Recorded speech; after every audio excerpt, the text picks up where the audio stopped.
Ok, perfeito, né? Boa tarde novamente para quem está aqui ao vivo e para quem vai assistir depois. Nós já estamos na nossa segunda semana, se não estiver enganado, na terceira, já que a gente fala sobre coleções de dados. E nós começamos com as strings, que elas são muito legais para a gente começar a brincar e se acostumar a percorrer, a analisar, a transformar esses dados que estão nessas coleções de dados, esses itens das coleções de dados. Então nós temos aí um parque grandinho, né, para que vocês possam brincar, nós temos diversas questões que eu fui passando para vocês, umas questões já mais interessantes, eu acredito que vocês perceberam que as questões estão ficando mais contextualizadas, são maiores, tenho que ler, tenho que sentar, tenho que bolar um plano, tenho que arquitetar minha solução, pensar nos diversos pedacinhos que vão colaborar para que eu chegue na minha solução elaborada lá, com a minha capacidade de abstração, a minha capacidade de imaginação e de proposição, né? Vocês viram desde o comecinho que eu tenho focado muito nisso, para que vocês foquem na resolução do problema e, no último passo, a materialização. Eu não quero que vocês se guiem por Python, JavaScript, PHP ou Ruby, né? Vocês têm que se guiar pelo propósito de resolver.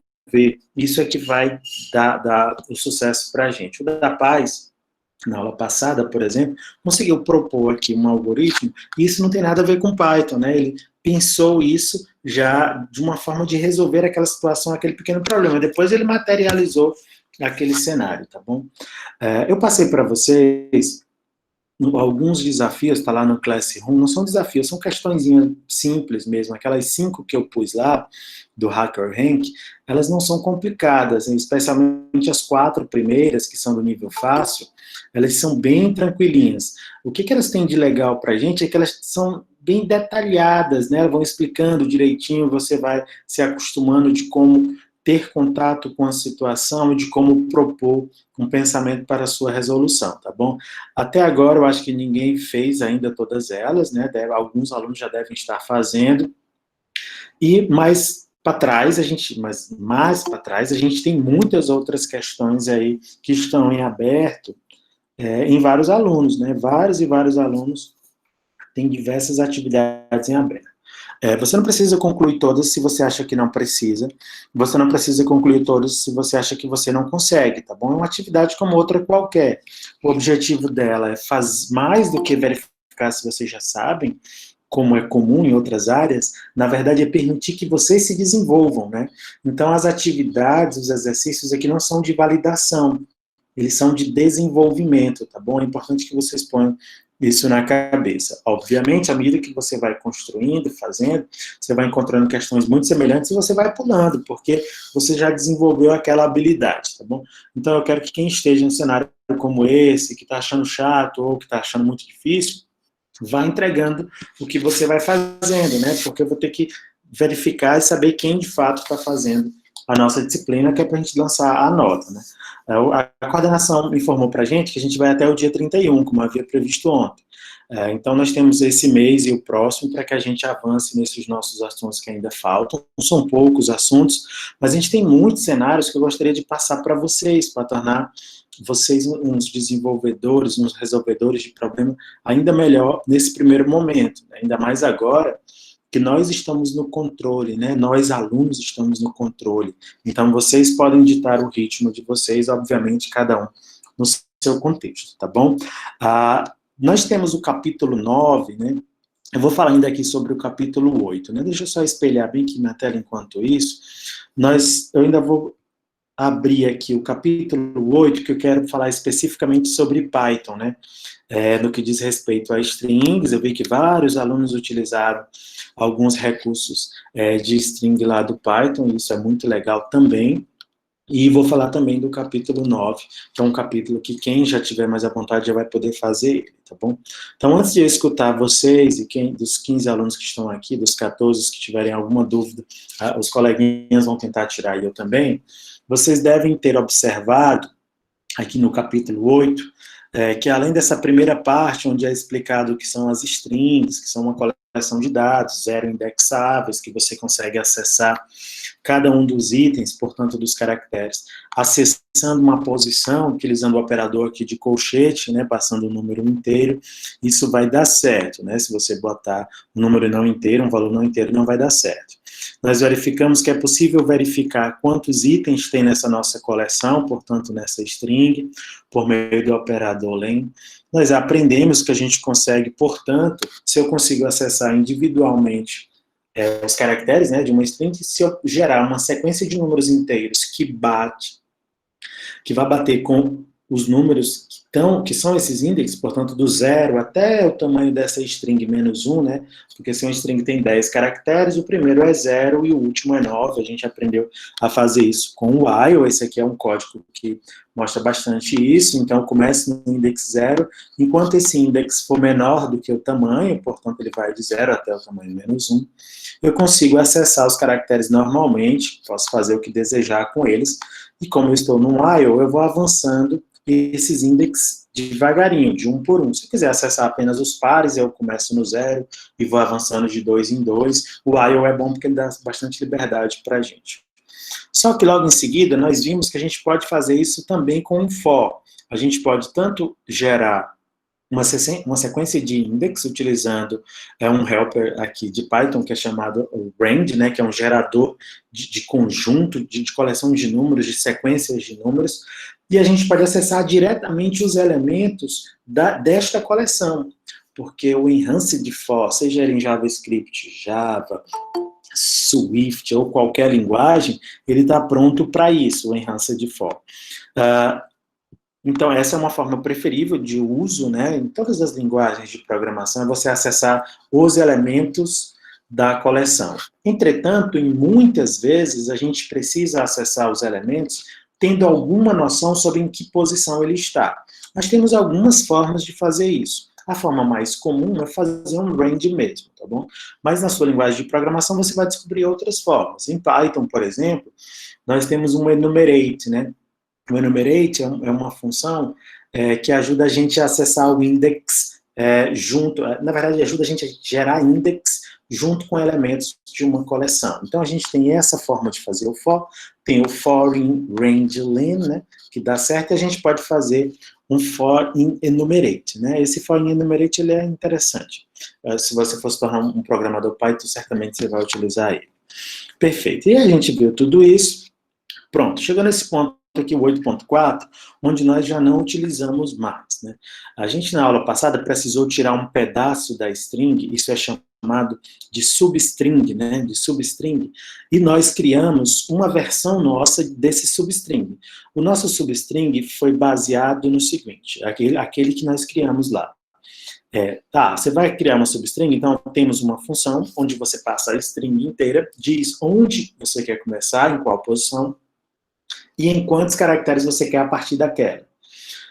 Você poderia criar também uma substring assim. Cara, eu quero uma substring dessa string que comece na posição I, que é a posição inicial, e vá até a posição F, posição final. Então, eu poderia pedir para que o cara me desse uma string que comece em 0 e vá até em 5, né? Como está justamente aqui no monte. E aí nós implementamos a nossa substring, né? E a gente viu que essa coleção que nós aprendemos, essa primeira, a gente não pode alterar ela, né? Deixa eu olhar se tem alguém aqui na fila. A gente não pode alterar ela, por definição, as strings, elas são imutáveis. Então, o que a gente faz a cada volta, a gente foi criando, né? Então, dessa posição, esse tamanho, a gente foi criando novas substrings, fazendo concatenações, novas substrings, até a gente chegar numa fatia final. Mas em Python, especificamente em Python, em Java também tem a sua forma, em JavaScript também, nós temos os slices, né? Esses slices, a depender da linguagem de programação que você utilizar, ele pode ser um método ou pode ser via operador, como é o caso aqui de Python. Então, se eu criar uma string aqui, Rogério da Silva, se você desejar, você pode pegar, cara, eu quero uma substring que vá de 0 até tal. Então, você fala, do primeiro caractere até o caractere tal. Vamos dar uma olhada aqui. Então, cara, me dê uma string de 0 até 3, vamos dizer assim. O que ele fez? Então, ele não pegou o caractere 0, 1, 2 e o 3, que seria isso, Roger, tá bom? Ele pegou as fatias, certo? Acho que mais embaixo aqui no livro deve mostrar. Ah, tá bom, tá logo aqui. Ele pegou as fatias. Então, nós temos os index, que significam uma coisa. E nós temos as fatias aqui dos slices, certo? O B é o caractere 0. Mas antes do B tem um recorte 0 e após ele tem um recorte 1. Então, quando nós pedimos de 0 a 3, ele recortou aqui os 3 caracteres, porque ele começou nessa fatia 0 e foi até a fatia 3 para trás. Isso é substring, tá bom? Isso também não altera a variável continua normal, o conteúdo da variável é uma string nunca vai mudar, certo? A não ser que você faça uma reatribuição, você pode dizer que nome será reduzido de 0 até, deixa eu botar, até 6. Agora sim você atribui um novo valor, a string mudou, tá bom? Essa questão de slice é uma função normal, né? Você vai precisar sempre disso, desse slice. A linguagem de programação pode já trazer para você um recurso como esse, para você obter esses slices, ou você pode criar suas próprias funções e métodos para criar esses slices. Em JavaScript, o slice não é por meio desse operador. Lá tem um método mesmo chamado slice. Lá acho que a gente faz mais ou menos assim, ó. Slice 05. Então, tem um método, ou seja, dentro da variável, que é um objeto, você chama um método e passa.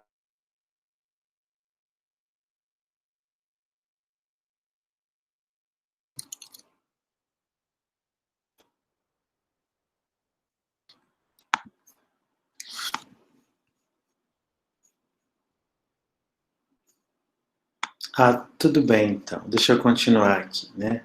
Eu lembro que eu estava falando aqui sobre os slices, deixa eu botar aqui para apresentar, e eu estava falando que o slice é um recurso interno aqui da linguagem de programação, é algo específico dela que as linguagens podem ter ou não, e que você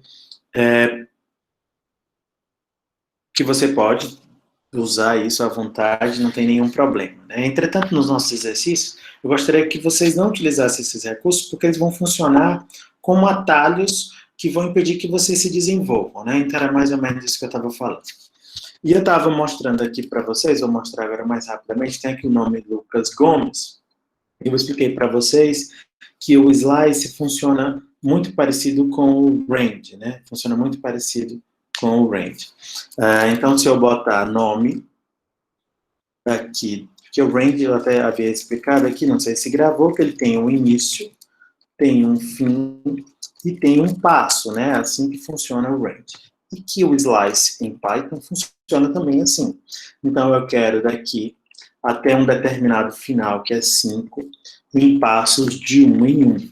Então, começando de 0, indo até 5, o 5 vai ficar fora, então vai até o index 4, como se fosse um index 4, de 1 em 1. E que eu poderia alterar, não, cara, para você começar em 1 e ir até 5, e ele começa do mesmo jeito. Ou eu posso alterar o passo também. Quando eu altero o passo, ele vai começar também do 0, vai ficar como limite o 5 e vai andar de 2 em 2. Então, vai pegar o primeiro, o terceiro e o quinto caractere. Outra coisa também que a gente pode fazer aqui é o seguinte, assim como no range, a gente sabe que o início padrão é 0, certo? Então, se eu não informar, vai ser 0. Então, se eu tiver um cenário como esse, eu posso tirar aqui o 0 e posso fazer isso. Então, ele vai começar do 0. Se eu desejar que ele vá até o final e não só até o quinto, eu posso também omitir, eu não preciso pedir um len aqui. Eu mando e ele vai. E se eu desejar que esse passo seja ao contrário, eu boto menos 1 e ele vai inverter. Por isso que vários de vocês fizeram isso lá na questão de criptografia. Alguns devem ter pesquisado, outros devem ter encontrado por aí, mas significa isso mesmo, significa inverter. Então, se eu botar nome, recebe nome do início até o final, significa isso, do início até o final, em passos negativos, o nome vai ficar invertido de fato, tá bom, gente? Então, peço que vocês usem essa versão, essas versões internas do Python, depois que você fez a sua versão, vamos focar no pensamento computacional. Poxa, como será que inverte? O que eu devo fazer? Eu devo percorrer os indexes assim, assado. Continuemos aqui. Então, a gente viu aqui os métodos, os slices, né, que é muito interessante, é muito poderoso o slice, muito prático, muito interessante mesmo. Perfeito? Sobre as strings serem imutáveis eu falei, sobre busca também falamos, agora sobre os métodos. Ótimo. String é um objeto, certo? Cada string ela é um objeto. Orientação a objeto é algo que vocês vão ver só no próximo semestre. Mas a orientação a objeto, ela tenta aproximar aqui da sua representação, dessa abstração, o estado e o comportamento dos objetos. Então, se você tem um split na sua casa, esse split tem um estado atual. Ou seja, como é que ele está neste momento? Ele está ligado, ele está na temperatura 17, ele está na velocidade 3. Isso é o estado. Mas ele também tem comportamentos. Quais são os comportamentos associados a um split? Você pode ligar, isso é um comportamento. Desligar, você poderia chamar assim, né? Um split, né? Ligar seria um método interno. Você poderia ter um método chamado desligar. Você poderia ter um fan, sei lá, fan up para aumentar o ventilador, um fan down para reduzir a velocidade do ventilador. Esses são comportamentos que pertencem ao objeto. Strings do mesmo jeito. Então, alguns de vocês devem ter visto, né? Tá aqui o nome, deixa eu inverter novamente aqui o nome do Lucas. Do começo ao final, em passos negativos. Ótimo. Eu posso pedir nome upper. Então, se eu não botar os parênteses, ele não vai executar essa função interna de nomes.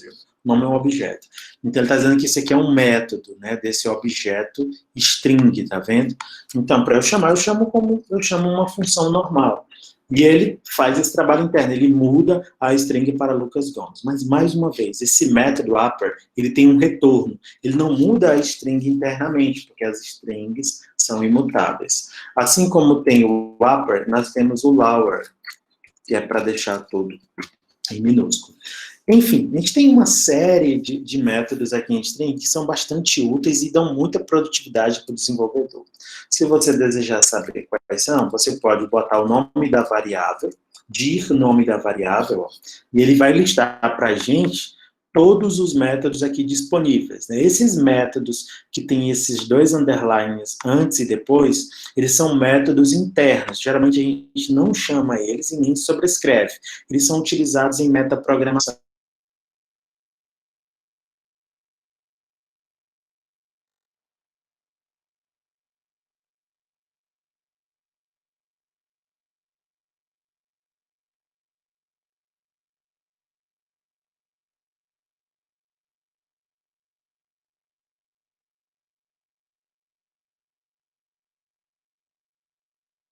Bastante útil.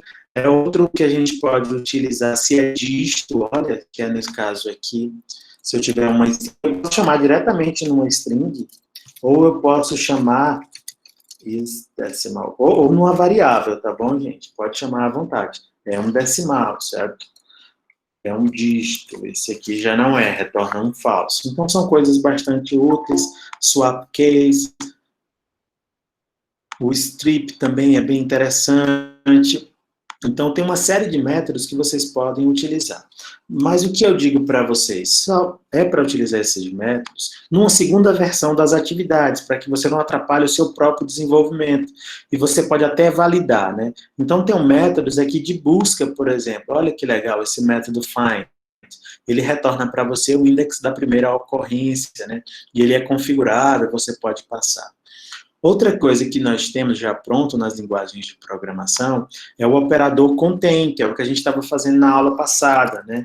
Então, dada a letra A, ela está em Rogério, isso é uma expressão booleana, retorna falso. Tá bom? Então, tem muita coisa interessante aqui que vocês podem olhar, não só diretamente aqui no livro, mas também vocês podem pesquisar mais materiais sobre a linguagem que vocês desejam se aprofundar. Mas antes, agora nas nossas atividades, você tenta fazer o máximo possível com o que a gente vê nas aulas, com o básico, né? Com percorrer com for, com while, com construir as suas próprias funções. E modularizem o código de vocês. Tem que nascer modularizado, tá bom? Para que você possa dominar ele e ele não dominar você.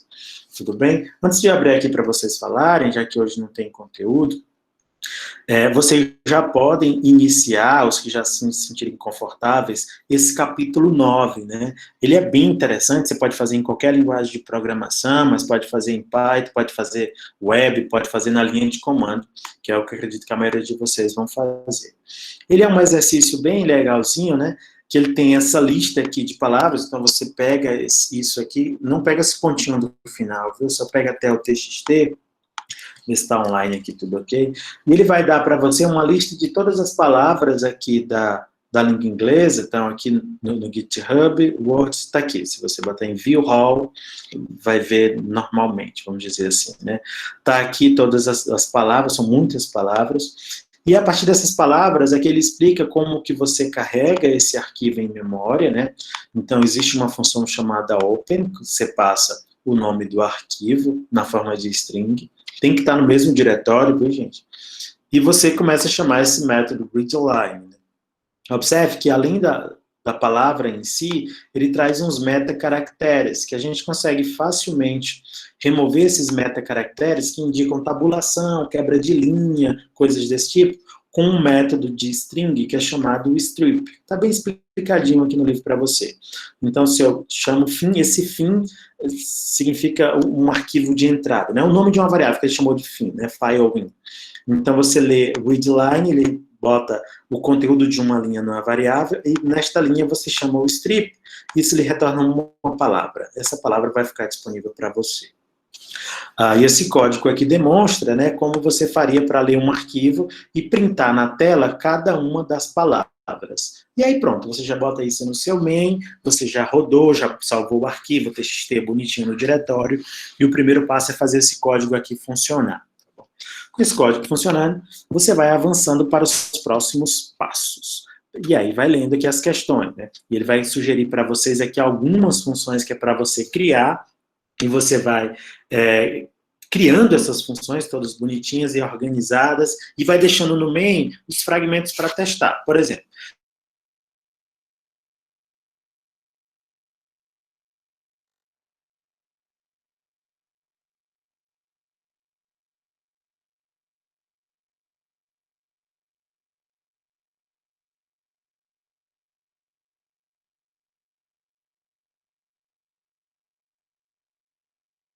então você vai criar uma função que recebe uma string.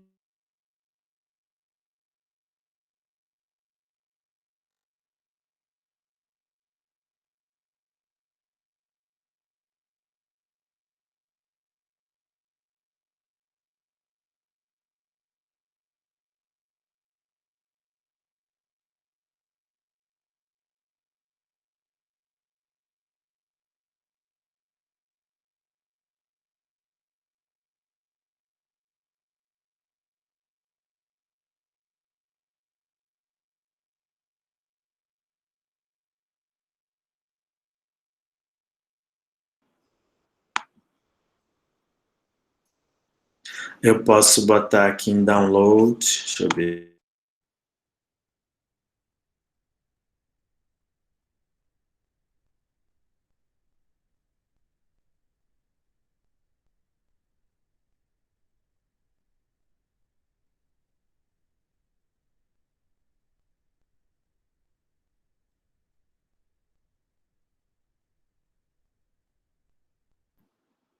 Estou aqui de novo. Vocês estão me escutando dessa vez? Caiu de uma vez ou foi piorando devagarinho, só para eu saber?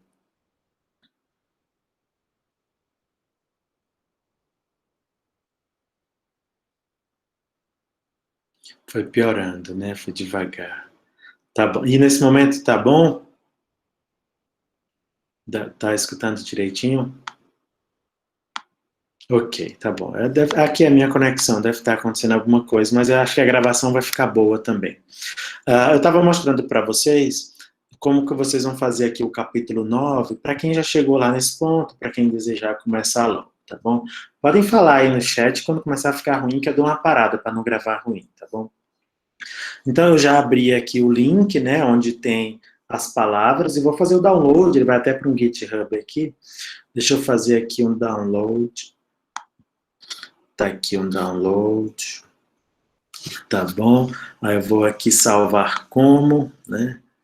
salvar. Como não sei se vai ser necessariamente igual aí no computador de vocês. E eu vou salvar aqui dentro do nosso diretório, né? Pensamento computacional strings. E ele está aqui, words, vou chamar ele aqui de words.txt, nem sei se precisa botar essa extensão, mas eu vou botar ela aqui. Words.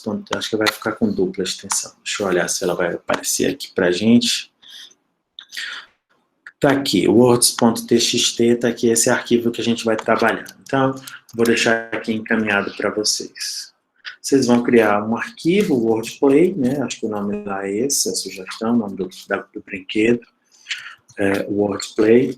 Então, o primeiro passo que vocês devem fazer, deixa eu ver se está tudo ok. Está tudo ok aqui por enquanto. O primeiro passo que vocês devem fazer é ler o arquivo, né? Então, o arquivo, eu vou chamar até de variável aqui de arquivo, você lê por meio de open, e o nome do arquivo você bota aqui como se fosse uma string, .txt, certo? Aí você vai seguindo aqui o seu capítulo direitinho, agora você pode ler cada uma das linhas desta forma, né?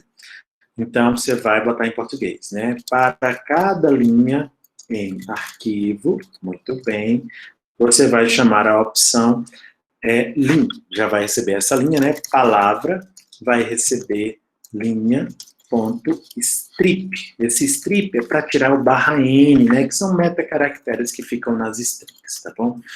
Strip, e aí a gente vai printar aqui, print palavra.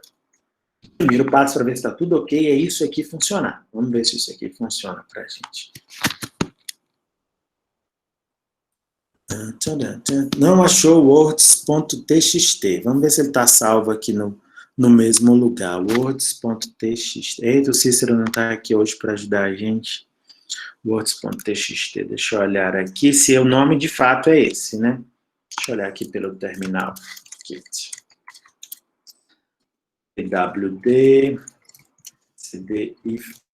Tá ok, pensamento computacional. Ele não achou o nosso arquivo. Quando dá esse erro aqui, é aquele erro comum que vocês conhecem aí do Linux, né? Ele aparece desse jeito. Significa que ele não achou um arquivo, onde eu estou procurando, pelo menos, com esse nome aqui de words.txt. Deixa eu dar aqui um ls, capítulo 8, strings. Eu vou olhar para ver se ele está com um duplo nome aqui, né?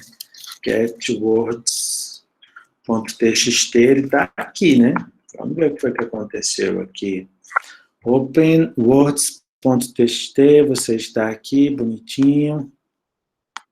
Deixa eu botar aqui um barra desse. O que foi que aconteceu mesmo?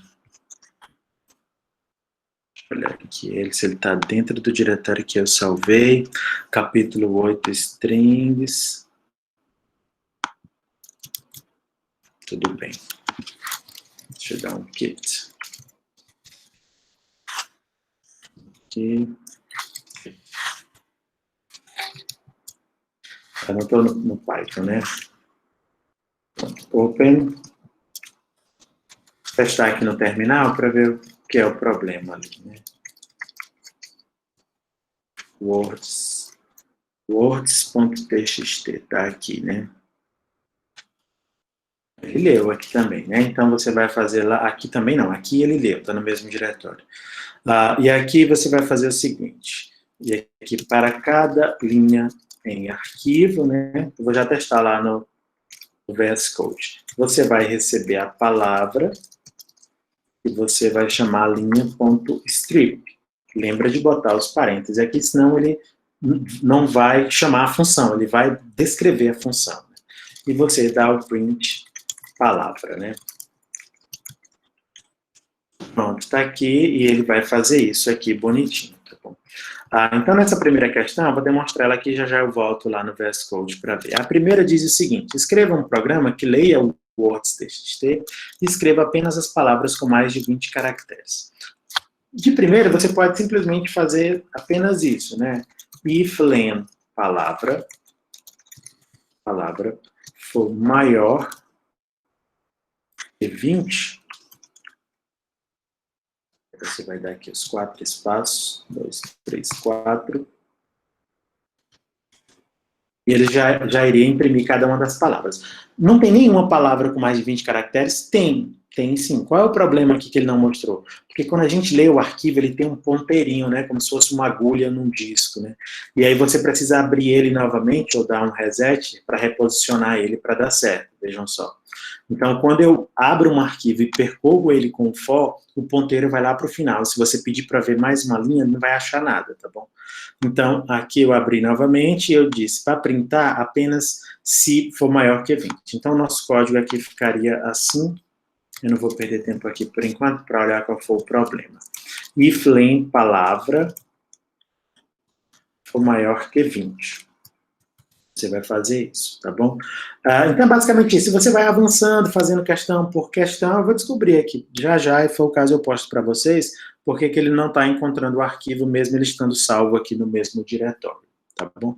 O wordplay é muito interessante, as questões vão ficando cada momentinho mais complexas, e você vai se desenvolvendo. Tudo bem?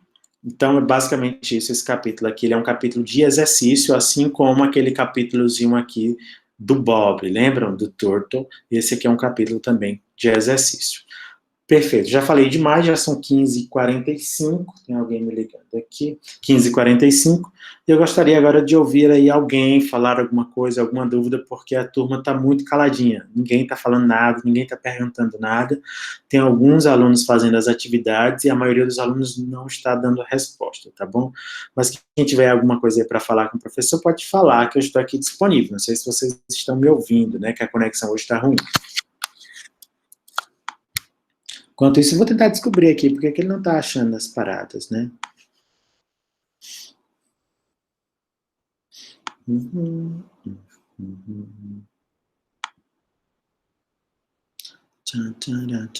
Words.txt não achou. Words está com o nome correto.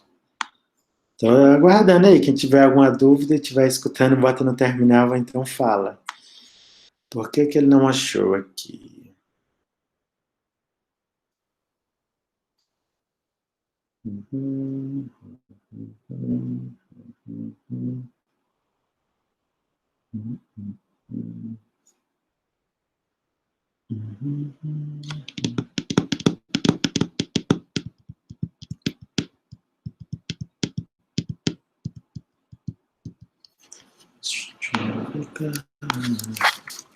Vou rodar ele aqui por fora para ver se ele vai achar.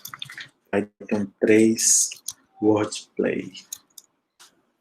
Aqui ele acha. O mesmo programa eu mandei executar aqui via terminal, ao invés de executar lá no VS Code, ele achou. Então, é alguma coisa de configuração aqui no meu VS Code ou alguma observação que é necessária fazer aqui no código, alguma coisa. E aí o ideal é que você já vá modularizando, né? Modularizando o seu código, já vai criando uma função bonitinha para ele, vai até sugerindo aqui para você no Pense Python, né? Ele diz, crie uma função chamada has no we, que faça isso, que faça aquilo, você vai criando as funções. Não precisa fechar o arquivo? Não, nesse caso aqui, é porque precisa fechar, né? A gente, até após o uso dele, a gente chama arquivo close, né? Precisa, mas o fato dele não estar abrindo não é por este motivo, né? Acho que tem algo a ver aqui com o VS Code. Deixa eu botar aqui no Google pra gente. Eu vou encerrar a gravação aqui, para não ficar também muito grande.